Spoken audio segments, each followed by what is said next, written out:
let's talk a little bit about the economy. The Dow is at 15,253. The housing market posted its largest gains in 7 years.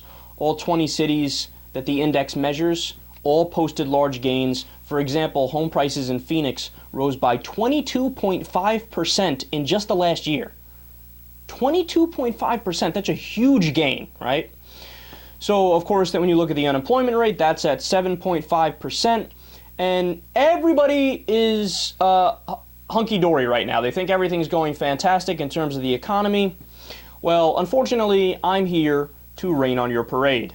Now, I'm not just going to rain on your parade because I want to be contrarian and just disagree with everybody for the sake of disagreeing. No, I will build my case and explain to you why this is no reason to celebrate, and in fact, these numbers are very misleading. So, first things first, let me just get out of the way this very basic fact. If you're asking me the question, hey, is the economy now under Barack Obama better than it was under President George W. Bush?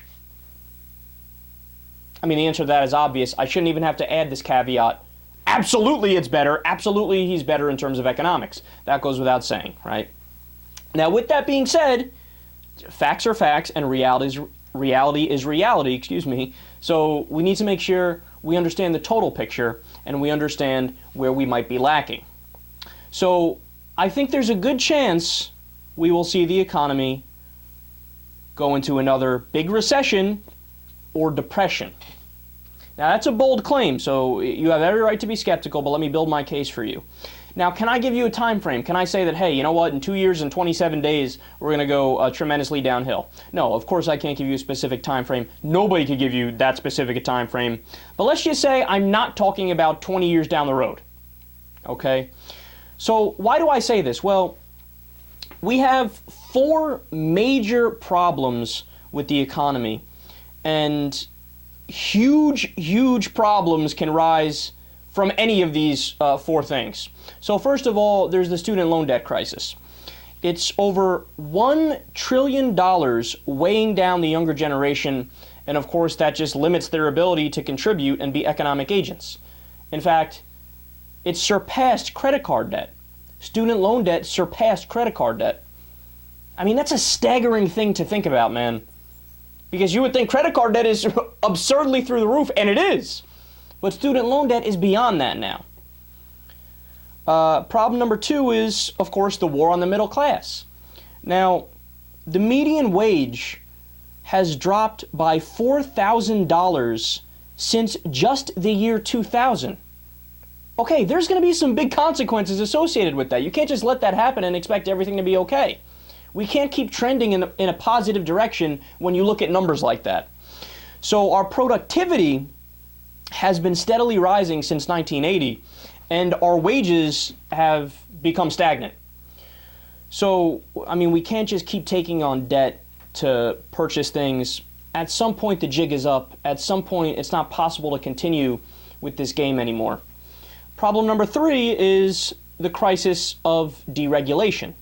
Now, this problem has been perpetuated, unfortunately, pushed by Republicans, either kept the same under Democrats, or in a lot of cases worsened by Democrats, right? See the repeal of Glass-Steagall under Bill Clinton, for example.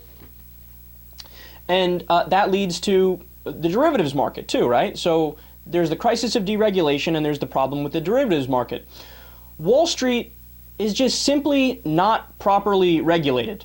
That's the bottom line. And the rating agencies are already back to giving AAA ratings for shit products. Now, if you guys remember, leading up to the 2008 Great Recession, the rating agencies ranked the subprime mortgage loan packages AAA, as if they're safe investments.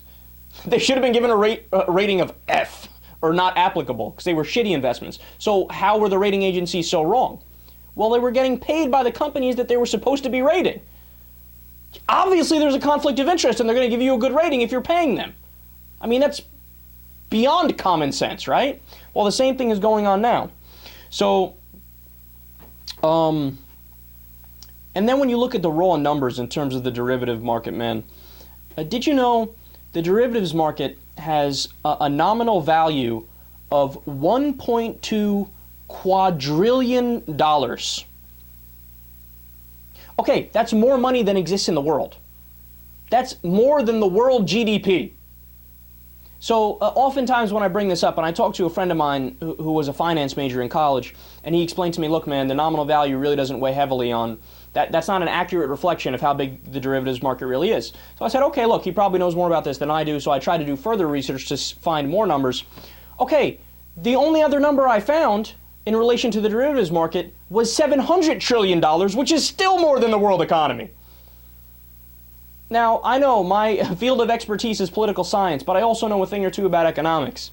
And it doesn't take a genius to realize that there's a problem with that, right?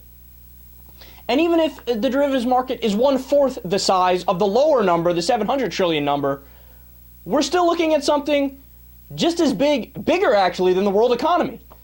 That's unsustainable. They're casino capitalist bets. You have government officials coming out and saying, yeah, we wanted to regulate it, but we have no idea how. Just wait for that to blow up in our face, man. It's not going to be pretty. It's a ticking time bomb waiting to explode.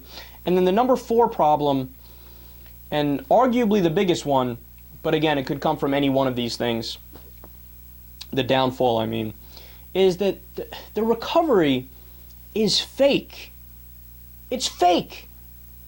The government rushed in 2008, gave a blank check to Wall Street and to the financial institutions.